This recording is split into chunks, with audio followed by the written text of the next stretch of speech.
Trump issues new warning on ending Russia-Ukraine war. A detailed analysis on April 14, 2025.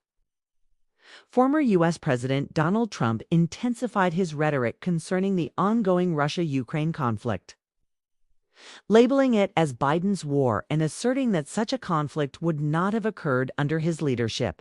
Trump's statements have sparked significant debate, especially in light of recent developments on the ground and his proposed peace plan. Trump's critique of the Biden administration. Trump has consistently criticized President Joe Biden's handling of the Russia-Ukraine war. He argues that the conflict is a direct result of Biden's policies, particularly his energy strategies, which Trump claims have empowered Russia financially. By labeling the war as Biden's war, Trump aims to distance himself from the conflict and position himself as a potential peacemaker. The Sumy missile strike and Trump's response. A recent Russian missile strike on the Ukrainian city of Sumy resulted in the deaths of at least 34 civilians and injuries to over 100 individuals, including children. Trump described the attack as a mistake and a horrible thing, characterization that Ukrainian officials vehemently rejected. They accused Trump of echoing Russian propaganda and downplaying the severity of the attack, which they consider a war crime. Trump's peace plan.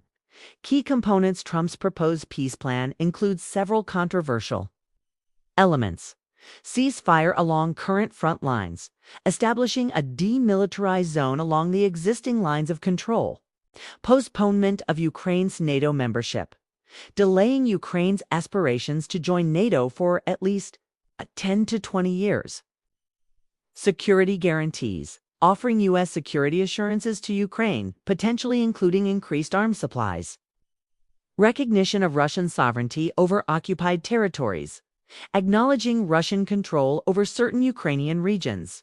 European peacekeeping forces, deploying European troops, excluding American forces, to patrol the demilitarized zones. Economic reconstruction, facilitating Ukraine's recovery through European and Russian funding over a decade. These proposals have been met with skepticism, particularly regarding the concessions required from Ukraine and the potential legitimization of Russian territorial gains. International reactions and challenges. The international community has expressed mixed reactions to Trump's plan.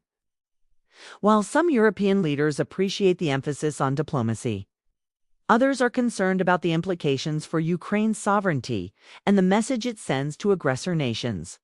Notably, Russian President Vladimir Putin has rejected key aspects of the plan, particularly the postponement of Ukraine's NATO membership, stating that such delays are irrelevant to Russia's security concerns. Wikipedia diplomatic efforts and exclusion of Ukraine in February 2025. A summit between U.S. and Russian officials was held in Riyadh, Saudi Arabia, to discuss the conflict. Notably, Ukrainian representatives were not invited, leading to criticism about Ukraine's exclusion from discussions directly affecting its future. Trump dismissed these concerns, implying that Ukraine bore responsibility for the war's initiation. Trump's recent statements and proposed peace plan have reignited debates about the best path forward in resolving the Russia-Ukraine conflict. While his approach emphasizes swift diplomatic solutions, the feasibility and fairness of the proposed concessions remain contentious. As the situation evolves, the international community continues to grapple with balancing the pursuit of peace and the principles of sovereignty and justice. We had records on every single level.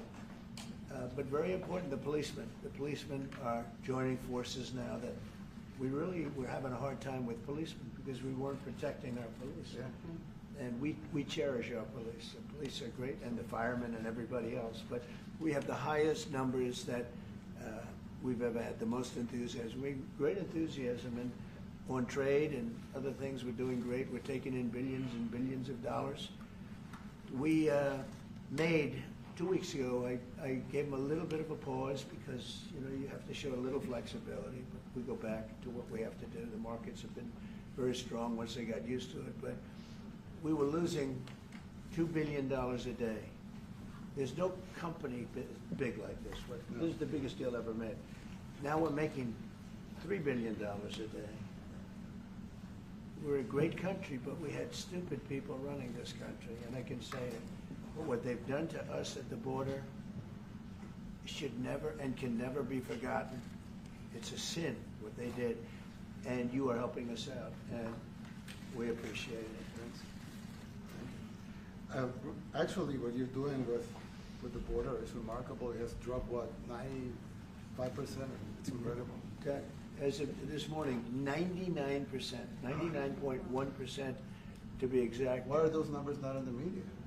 Well, they get out with the fake news, you know, like CNN over here doesn't want to put them out because they don't like putting out good numbers. They only like putting out because I think they hate our country, actually.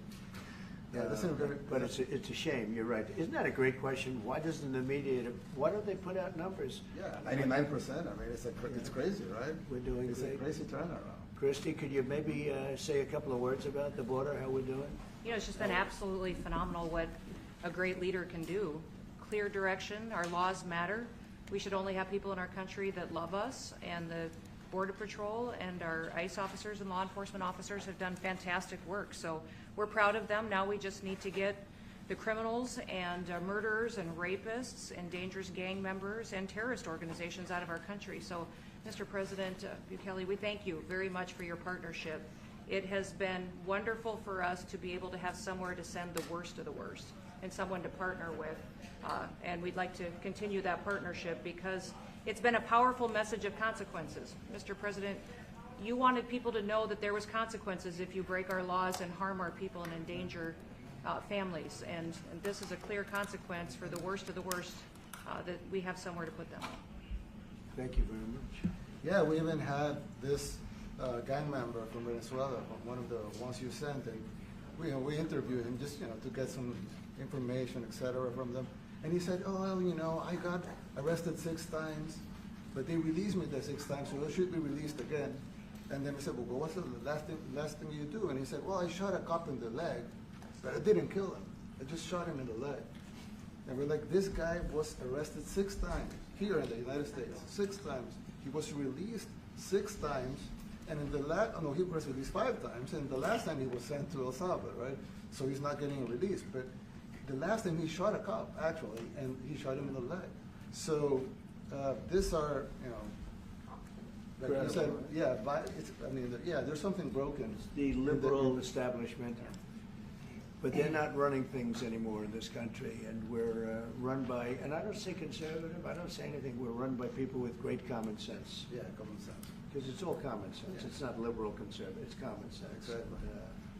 Like, do you allow men to play in women's sports? Do you allow men to box your women and box? Because I know you have a lot of boxing. That's violence.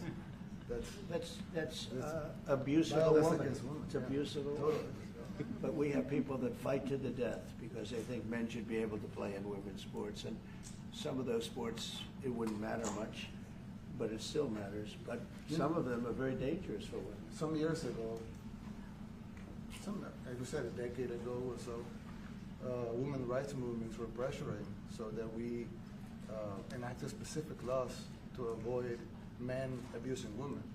And I think those laws were great because there were a lot of men abusing women. But now some of the same people are trying to backtrack on that and actually trying to make new laws allowing men to abuse women in sports. So actually that doesn't make sense. It doesn't make sense. It's crazy. They have weightlifting records, right? Yeah. A woman gets up, looks like she's incredible. A guy gets up and beats her by 100 pounds. What are you going to do? A record that hadn't been broken in 18 years. They put on an ounce, quarter of an ounce, eighth of an ounce for 18 years. Now they have a guy come up, ping. The whole thing is crazy. But they continue to fight. And I don't like talking about it because I want to save it for just before the next election. I said to my people, don't even talk about it because they'll change. And we'll have but